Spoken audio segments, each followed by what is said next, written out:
Waalaikumsalam.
Ya, silakan.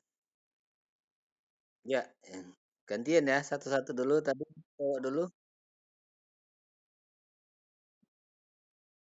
Arya dulu.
Oke, bagus.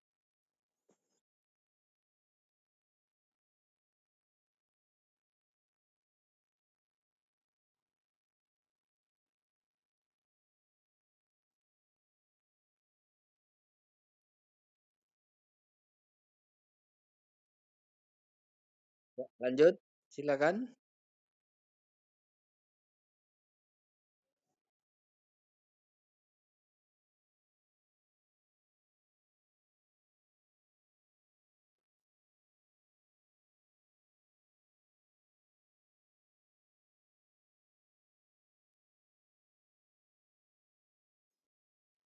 Bagus.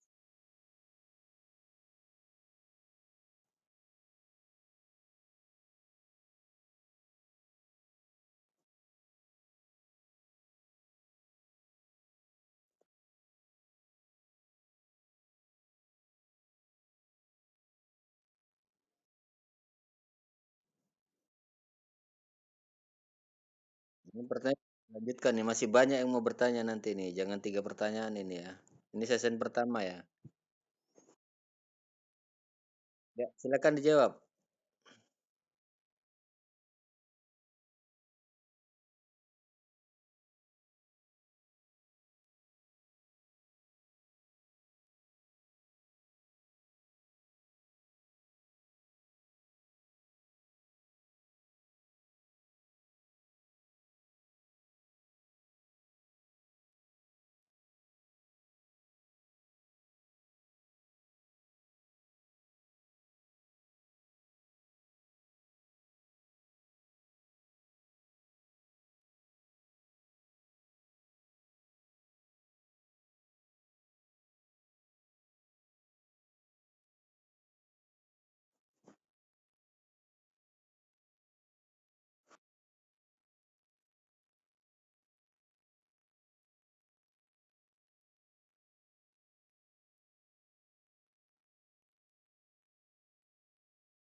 Gimana Saudara Putri, apakah terpuaskan atau masih ada yang mengganjal dari jawaban saudara tadi?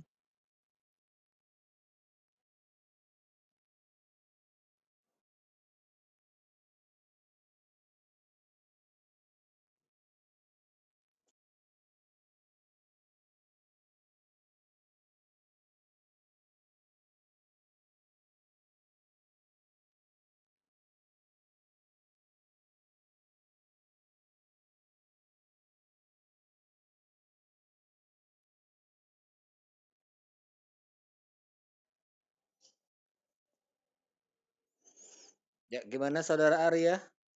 Apakah sudah menjawab atau masih ada yang mengganjal untuk bisa ditanyakan kembali? Pas sudah kompak kan kayaknya kalian ini. Oke, satu pertanyaan tadi, satu lagi dari si apa? Halo.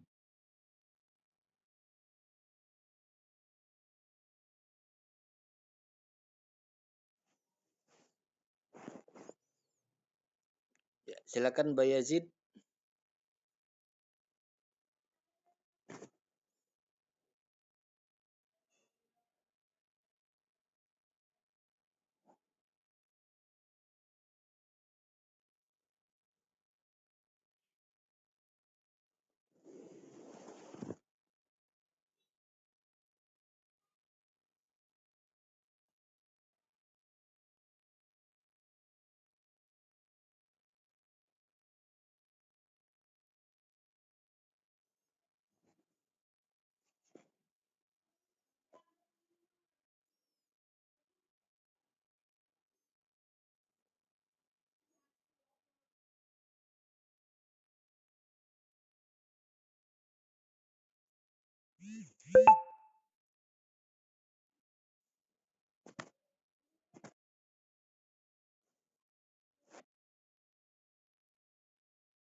Itu aja. Gimana Salwa? Apakah sudah menjawab atau masih ada yang mau ditanyakan lagi?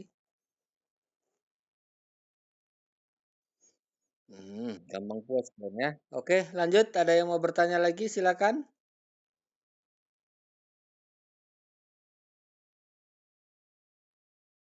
Nggak ada.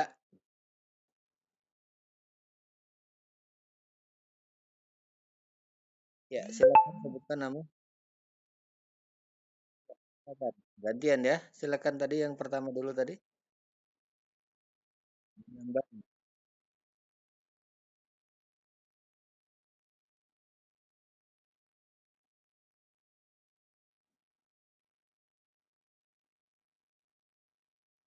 Standar kelembapan untuk menyimpan atau standar kelembapan wadahnya atau tempatnya untuk penyimpanan tersebut ya, Dedi. Oke, silakan dicatat pertanyaan standar kelembapan dari wadahnya untuk penyimpanan suatu bahan baku pakan. Oke, lanjut tadi yang cewek.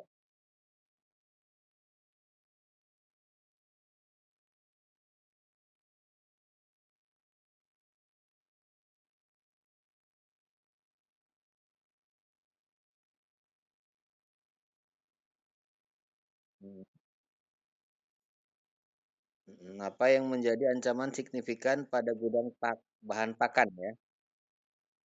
Hmm,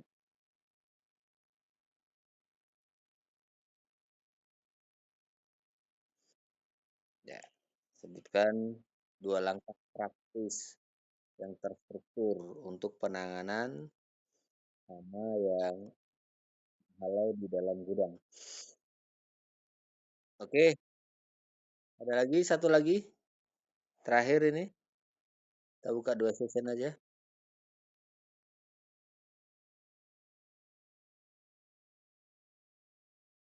Ada lagi?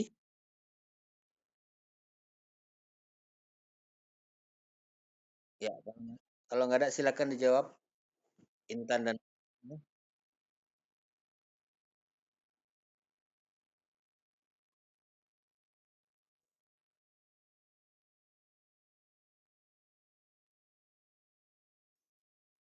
Halo Intan,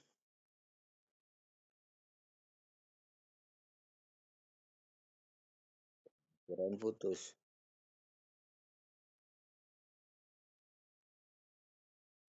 Iya, apa yang menjadi ancaman signifikan?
Itu dua strategi tadi. Ya, itu yang bisa mereka jawab, Bu Putri. Gimana Putri? Ada ditanggapin?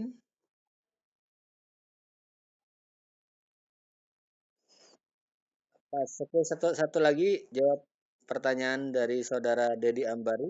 Silakan.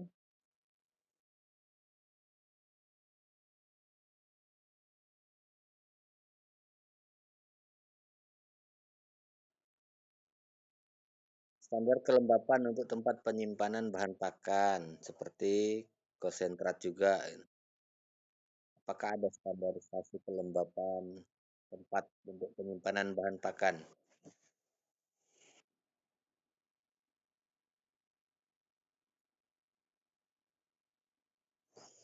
Silakan Rande, tadi udah ada suaranya.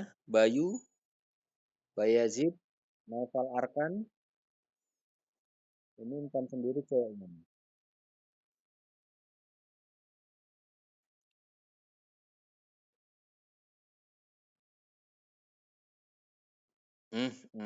Tidur. Apakah ada standar kelembapan dalam proses penyimpanan bahan pakan ataupun konsentrat?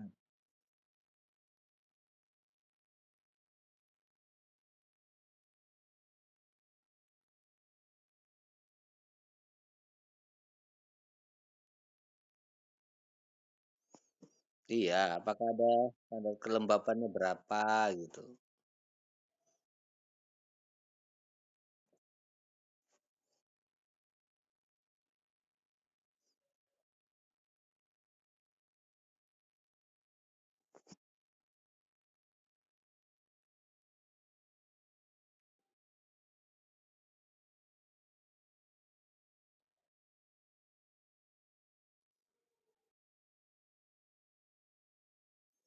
Kayak gimana Saudara Dedi?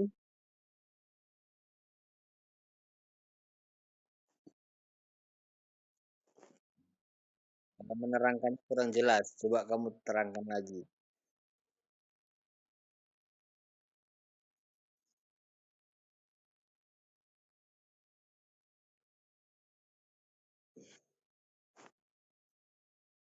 Kalau tadi yang saya simaki, apakah ada standar kelembapan untuk penyimpanan bahan pakan ternak? Ini kelembapan ruangan atau kelembapan bahan yang mau disimpan? Nah, ruangan. Ruangan untuk tempat penyimpanan, bukan standar daripada bahan yang mau disimpan. Nah, ya, silakan dijawab kembali.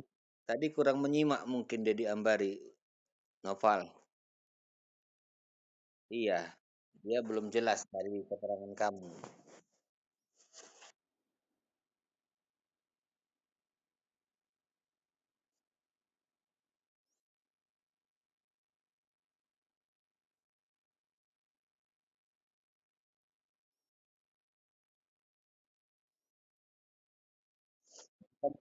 Kan aja rekomendasi sebaiknya penyimpanan itu kelembapannya di bawah 60%.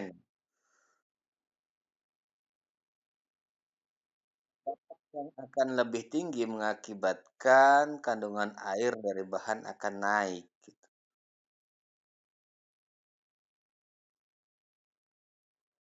Oke, oke, teman-teman, sebagai closing dari saya tentang penyimpanan, processing penyimpanan dari bahan pakan ternak ini, bahwasannya hal ini sangat penting menjadi perhatian. Nah, kenapa? Karena setiap bahan yang kita pakai untuk menjadi diolah bahan pakan yang baru, maka perlunya adanya stok pakan pada pergudangan. Nah, stok pakan tersebut menimbulkan proses penyimpanan bahan pakan untuk menstabilkan kondisi pengolahan bahan tersebut supaya bisa terus berproduksi secara kontinu. Bisa jadi bahan yang dipakai hari ini adalah bahan yang 1 bulan yang lalu sudah ada di gudang. Itulah gunanya memastikan stok dalam gudang pakan harus cukup karena pengolahan produk jadi dari bahan pakan tersebut akan terus berlangsung sesuai dengan demand ataupun permintaan yang ada di pasar. Baik permintaan yang diakibatkan oleh usaha perusahaan tersebut ataupun dari permintaan real pasar terkait bahan pakan jadi yang diolah oleh perusahaan tersebut. Nah, artinya dengan cukupnya stok yang ada di gudang tersebut, memastikan perusahaan tersebut terus mampu beroperasional untuk menjalankan usahanya. Nah, dalam hal penyimpanan tentunya ada beberapa hal yang harus diperhatikan. Salah satu adalah yang sudah teman-teman bahas tadi ya, tempat penyimpanan bahan. Itu dipastikan bebas dari kondisi kelembapan yang ekstrim. Kering, kemudian lihat juga kondisi daripada packaging bahan pakan. Bahan pakan ada yang berbentuk curah, ada juga yang berbentuk karung. Nah, biasanya untuk meminimalisasi dari kontaminasi mikroorganisme, tak jarang pada proses penggudangan mereka memperlakukan rantai daripada gudang itu terbuat dari bahan khusus untuk memberikan lapisan sebagai anti mikrob atau anti mikroba, sehingga memungkinkan untuk terjadi meminimalisasi kontaminasi dari mikroorganisme dari sektor lantai kalau bahan pakan tersebut dalam bentuk curah. Nah, kemudian kalau bahan pakan dalam bentuk karung, biasanya mereka selain memberikan lantai yang terproteksi dari mikroba, maka mereka juga melapisinya dengan palet. Nah, palet ini supaya tidak berkontaminasi langsung dengan bagian dari lantai dan juga dinding, sehingga menghindari kelembapan yang ditimbulkan dari lantai maupun dinding. Nah, selanjutnya ada juga bahan pakan yang berbentuk dari grain atau biji-bijian seperti jagung. Nah, jagung tersebut biasanya akan disimpan dalam bentuk biji-bijian, bukan dalam bentuk tepung jagung. Nah, kenapa? Kalau dalam bentuk tepung jagung itu akan lebih rawan mengalami kerusakan dibandingkan dengan bentuk jagung dalam bentuk biji. Nah, selanjutnya mereka juga memastikan wadahnya tersebut bebas dari kontaminasi, tapi tidak dalam bentuk curah. Jagung ataupun biji-bijian seperti bungkil kedelai juga biasanya disimpan mereka dalam bentuk dalam silo. Nah, silo itu adalah wadah khusus yang terbuat dari tembaga ataupun logam tertentu ya, yang kemudian bagian dalamnya itu akan dilapisi dengan aluminium foil. Nah, selanjutnya akan terkonektivitas pada sistem masuk dan keluarnya pada bagian yang berbeda.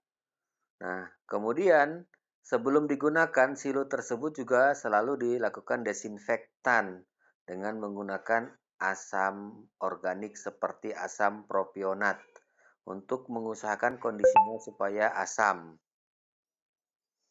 Nah, selain daripada di dalam silo, di dalam gudang pakan juga selalu dilakukan proses sanitasi, yaitu pembersihan dari sisa-sisa bahan pakan yang tumpah ataupun penyemprotan dengan fumigasi tertentu bagian-bagian dalam gudang tersebut dan menghindari adanya celah-celah yang memungkinkan seperti burung, kecoa, ataupun hal-hal yang lain yang sifatnya bisa mengakibatkan kerusakan dari bahan pakan untuk bisa masuk ke dalam gudang tersebut.